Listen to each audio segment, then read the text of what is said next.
really, some people, those people still commit suicide, still be unhappy, still hate their job, and never have that total fulfillment out of life. And then ultimately, I feel like kind of miss that thing that they was here for that could have left an impact. You know, just imagine if like Martin Luther King would have just chosen to literally just be a doctor instead. You know, based off of conventional wisdom of what success is, he'd have been successful as a doctor, but we wouldn't have any Martin Luther King Boulevard, you know, dedicated to him, and he wouldn't have changed civil rights as we know. The reason I work out every day is because I feel like my passion and purpose is to be a motivator. So I feel like in order to do that, I have to be a living testimony and example of what I say to people. So I don't like to be one of those people who just talk. I like to walk it like I talk it, as the Migos would say. Vegan for over 4 years. A lot of people question, can you get protein in a vegan diet? Well, does it look like you can get protein in a vegan diet? Of course you can, baby.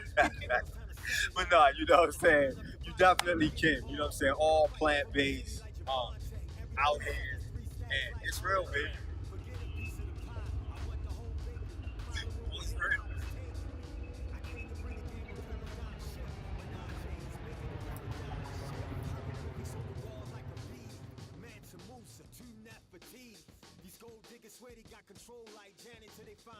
For me, it was a part of the journey.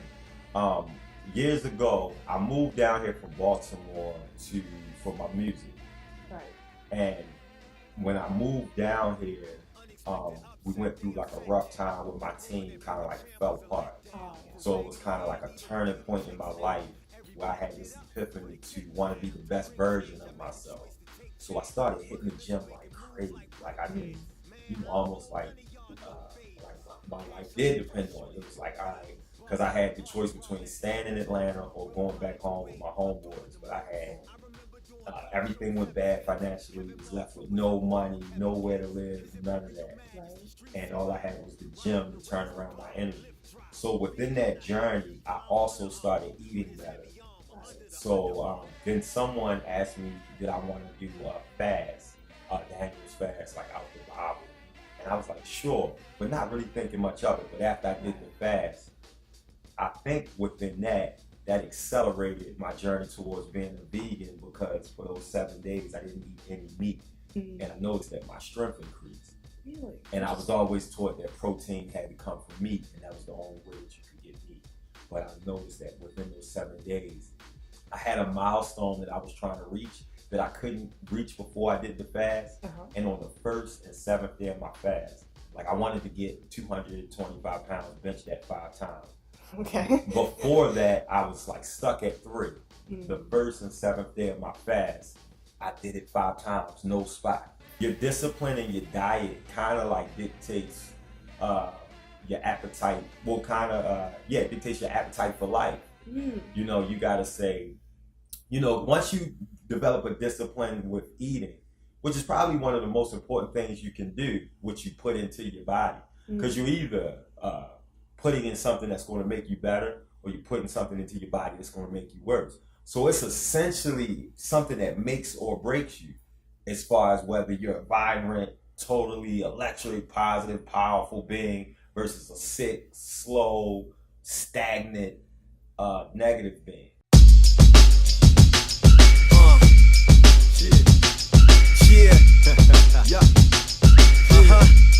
Look, shorty, you need a lift. Come ride with your homie. All around the city, every side with your. I come from a musical family.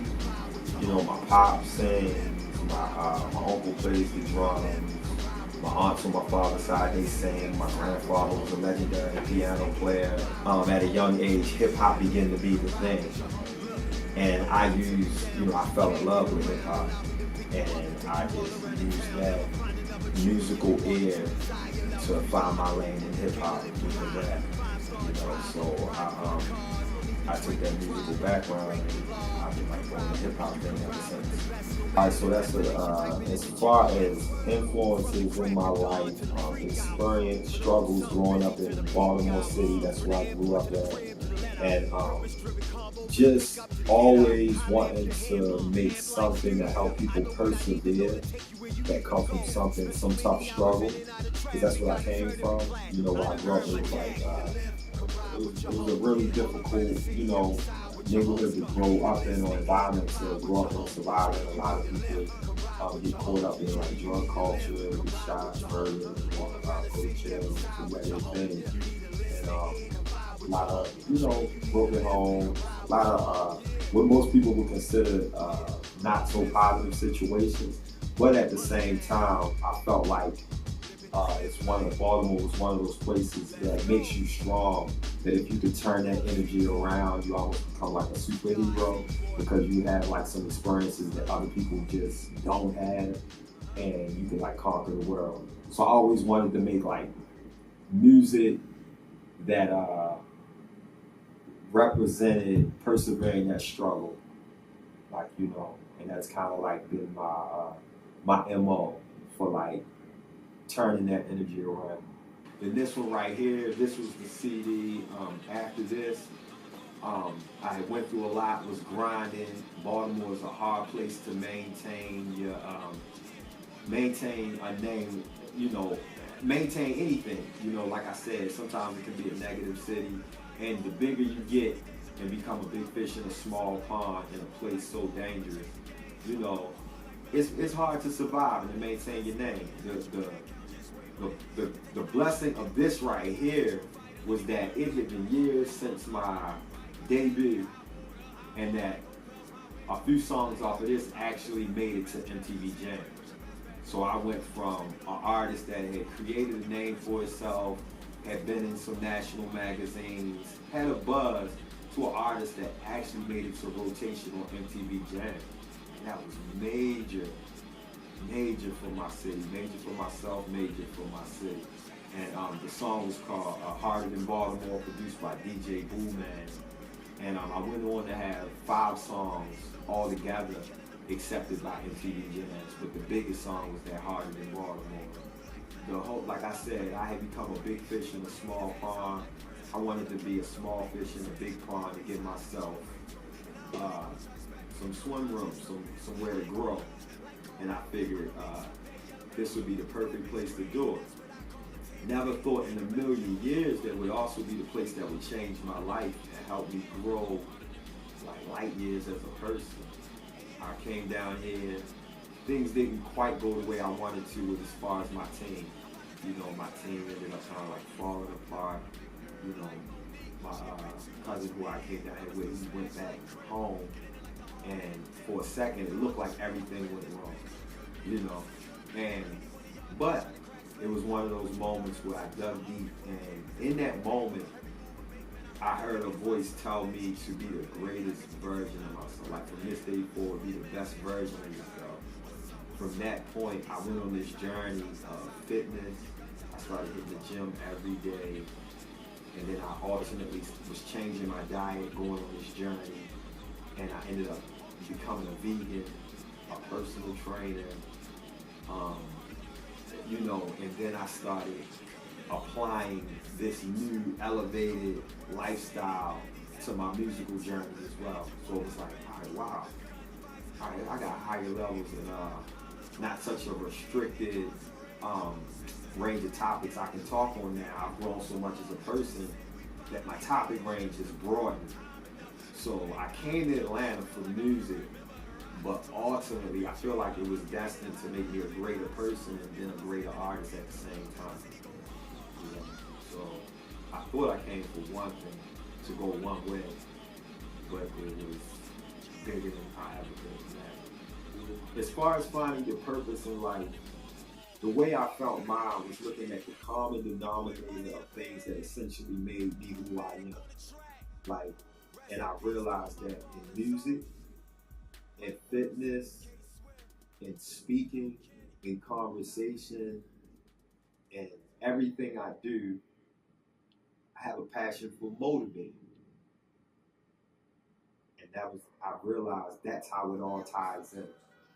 That as long as I'm motivated, I'm happy, and then I can take now through this platform of hip hop, teach people how to eat, teach people the importance of working out. It doesn't even have to just be that. Use the energy I get from the way I eat and working out to be a better artist on stage, to be for my brain to work quicker, for me to figure out better ways to motivate, to perform at a higher level than I ever had. You know, to be able to come in at the drop of a dime and make a song from scratch and make it work if I have to or need to be. You know, when you put under that pressure that some people wouldn't be able to do it. You know, and it's not like I came in here and just mumble rap and it's like, you know, it actually is things that make sense and has thought into it. So that's how it all ties in. To it's all motivation at the end of the day. Whether I'm, you know, and if I'm going to train somebody else, I've got to train and be a living testimony of what I expect from them. So they have to look at me and say, well, he does it, it can be done, I can do it. He's saying to me that I can do it, you know, so they'll believe me. So that's how it all ties in together.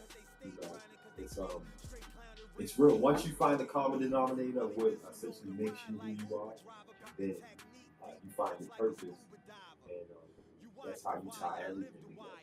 I walk through the fire, I'm a true survivor. So be careful on that block that you buy. I got some homies that street sweeping and mopping. Mully don't pop my